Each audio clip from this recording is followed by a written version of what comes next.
Je suis à l'aise, vous avez un redressement. Partie 3. Gestion d'une notification de redressement.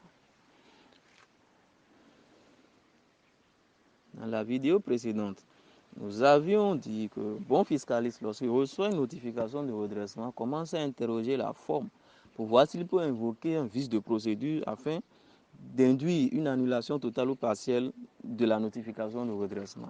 Dans cette vidéo, nous essaierons de voir les vices de procédure qui peuvent entraîner cette annulation totale ou partielle de la procédure et nous allons les confronter à notre cas.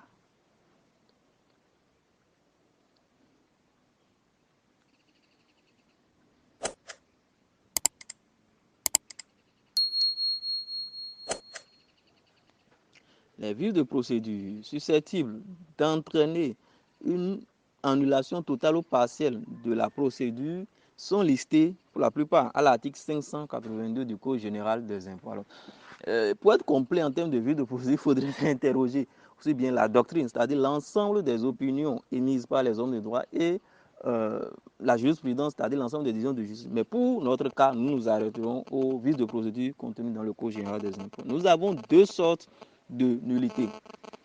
Nous avons les vices de procédure qui entraînent une nullité totale de toute la procédure et nous avons des vices de procédure qui entraînent une nullité des seuls chefs concernés par ces irrégularités.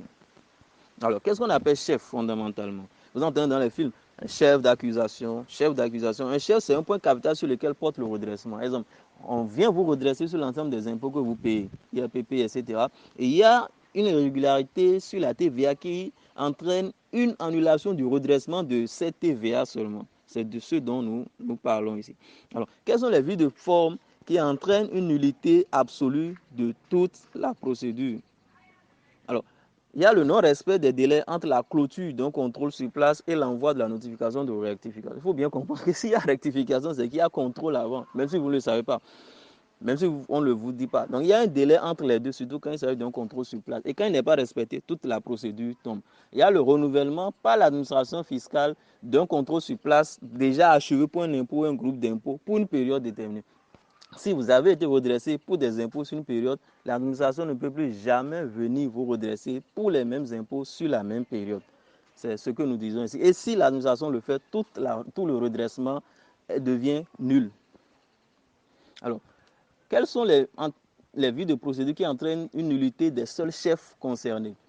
Il y a le défaut d'indication dans les notifications de droit ou de fait qui fondent la ratification. L'inspecteur ici, pour cette nullité, n'a pas jugé utile de préciser les articles ou les faits qui font qu'il dit que vous avez un redressement.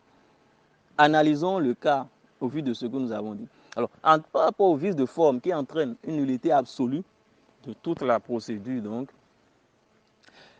en ce qui concerne le premier vice de procédure, le non-respect des délais entre la clôture d'un contrôle sur place et l'envoi de la notification, on constate ici que le contribuable en question n'a pas fait l'objet d'un contrôle sur place. Les gens ne sont pas venus chez lui pour le contrôler. Et donc, la question de délai entre le moment et le contrôle ne se pose pas. On ne peut pas utiliser ça pour invoquer une annulation de la procédure. Par rapport au deuxième vice de procédure, le renouvellement par l'administration fiscale d'un contrôle sur place déjà achevé pour un impôt ou un groupe d'impôts pour une période déterminée, on constate que M. Alès, pour la période et les impôts concernés, n'avait pas fait l'objet d'un contrôle sur place. C'est d'ailleurs la première fois qu'il reçoit une notification de redressement. Donc, on ne peut pas évoquer également cela pour demander une annulation de la procédure. Alors, par rapport au vice de forme qui entraîne une nullité des chefs concernés, le défaut d'indication dans les notifications, enfin ce vice de procédure de droit de fait, quand on lit la notion de redressement, dans la toute première vidéo, nous constatons que les rectifications faites ont été justifiées par des éléments de droit. Il y a des articles du Code général, il y a des faits qui ont été dits. Donc, on ne peut pas invoquer ce vice de procédure pour demander l'annulation des chefs concernés. Alors, en conclusion, par rapport aux formes, nous sommes obligés de reconnaître que la forme de l'avis d'imposition est exempte d'irrégularité pouvant nous faire demander la nullité de la procédure. Passons maintenant au fond de l'avis de redressement. Et cela, nous le verrons dans la prochaine vidéo.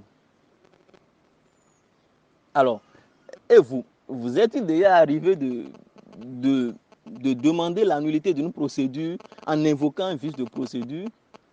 Veuillez nous faire part de votre expérience dans les commentaires. Merci.